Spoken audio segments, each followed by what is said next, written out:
بسم اللہ الرحمن الرحیم، السلام علیکم ورحمۃ اللہ۔ ناظرین، ایک بات میں اکثر کرتا ہوں کہ اس موجودہ دور میں غلطی کرنا جو ہے نا وہ اتنا مشکل نہیں ہے کہ ہر انسان جو ہے وہ غلط کر جاتا ہے۔ ایک انسان نہ چاہتا بھی ہو نا کہ میں نے یار آئندہ کوئی گناہ نہیں کرنا، تو پھر بھی اس سے ہو جاتا ہے۔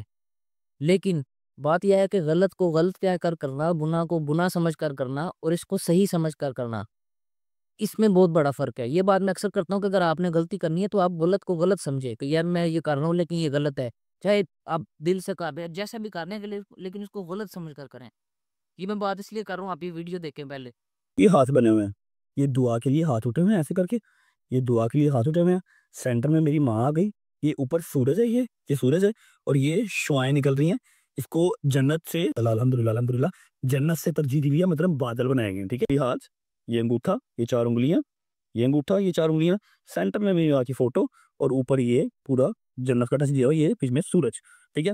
ابھی اس کو ہاں اب دیکھیں، اب یہ شخص جو ہے ایک حرام چیز کو اب میں نے جا کے دیکھا ہے کہ حدیث میں اس شخص پر لعنت آئی ہے کہ جو اللہ تعالیٰ نے لعنت فرمائی ہے کہ جو ٹیٹو بنواتا ہے۔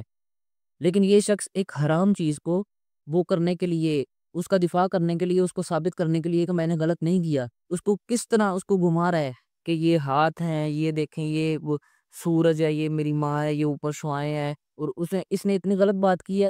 ظاہر کہنا تو نہیں چاہ رہا تھا، کہنا تو اس نے یہ تھا کہ میں نے اس کو تشبیہ دی ہے جنت کے ساتھ، لیکن اس نے کیا ہے، اس کو جنت سے ترجیح دی گئی ہے۔ ترجیح دینے کا مطلب یہ ہے کہ اس کو، ترجیح کا مطلب ہوتا ہے کہ کسی کو کسی سے اوپر رکھنا، تو اس نے اس چیز کو جنت سے زیادہ ترجیح دے دی ہے، جنت سے بھی اوپر لے گیا اس کو۔ کتنی غلط بات ہے کہ ایک غلط چیز کو، ایک حرام چیز کو اس طرح ڈیفینڈ کرنا کہ میں نے یہ کچھ بھی نہیں کیا، اور اتنی بے شرمی، اتنی نڈائی سے یہ بندہ کہتا ہے کہ میں نے علماء سے فتویٰ لیا ہے، یعنی میں نے ایسے نہیں بنوایا، میں نے علماء سے پوچھا ہے، انہوں نے مجھے کہا ہے یہ ٹھیک ہے بنوا لو، تو میں نے بنوا لی ہے۔ کس طرح یہ بات کر سکتا کوئی عالم؟ میں آپ کو یقین کے ساتھ کہتا ہوں، یہ لڑکا شیعہ ہے نا، آپ، میں یقین سے کہہ سکتا شیعہ کمیونٹی میں جا کے پوچھ لیں ان کے بڑے علماء سے، وہ قطعاً اس چیز کو جائز نہیں کہیں گے کہ یہ ٹیٹو بنوا لیے جائے، وہ بھی کہیں گے نہیں بنوانا، کیونکہ حدیث میں اس پر لعنت آئی ہے۔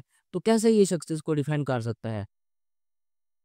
مجھے تو یہ سمجھ نہیں آتی کہ یہ لوگ جو ہیں، ایک یہ بندہ جو ہے پہلے کتنی دفعہ اس طرح کی غلطیاں کر چکا ہے۔ ابھی کچھ دن پہلے بھی اس نے کوئی بکواس کی تھی، پھر ادھر سعودی عرب گیا، مدینہ میں، ادھر جا کے مکہ میں کھڑا رہا، ادھر ویڈیو بنائی تھی میں معافی مانگتا ہوں لوگوں سے، پھر واپس آ کے پھر وہ اتنے بے شرمی سے اس نے کہا کہ میرا جو آئیڈیل ہے وہ سدھو موسے والا ہے، اس پر لگی تھی یہ دفعہ، اس پر لگ گئی تھی تو مجھ پر بھی لگ گئی تو کیا ہوگا؟ یعنی اتنی غلطیاں پہلے کرتا ہے، پھر بعد میں خود آ کے کہتا ہے کہ میرے سے غلطی ہوئی ہے۔ پہلے شروع میں نہیں مانتا، جب اس کو پھر اس پر تنقید کی جاتی ہے بہت زیادہ، تو پھر آ کے کہتا ہے کہ نہیں میرے سے غلطی ہوئی ہے۔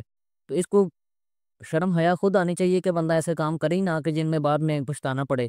اب یہ کتنی غلط چیز ہے ٹیٹو بنوانا، اس میں کسی طور پہ اس کی اجازت ہے ہی نہیں ہے۔ اسلام میں اس چیز کی قطعاً اجازت نہیں ہے کہ آپ ٹیٹو بنوایا جائے۔ اس کی اس حد تک اس کی اجازت نہیں ہے کہ اگر آپ نے بنوایا تو آپ اس کو ختم کروائیں، جو مرضی ہو جائے آپ اس کو ختم کروائیں۔ اگر یہ جسم کے ساتھ پکا ہے تو آپ علاج جا کر کروائیں، سرجری کروائیں، لیکن اس کو ختم کروائیں۔ یہ کہاں سے آپ نے نکالا کہ آپ اس کا ڈیفینڈ کریں اور آپ یہ ثابت کریں کہ یہ ٹھیک ہے بنوانا؟ ناظرین، آپ کی کیا رائے ہے اس بارے میں؟ کمنٹ میں ضرور رائے دیجیے گا۔ جزاک اللہ۔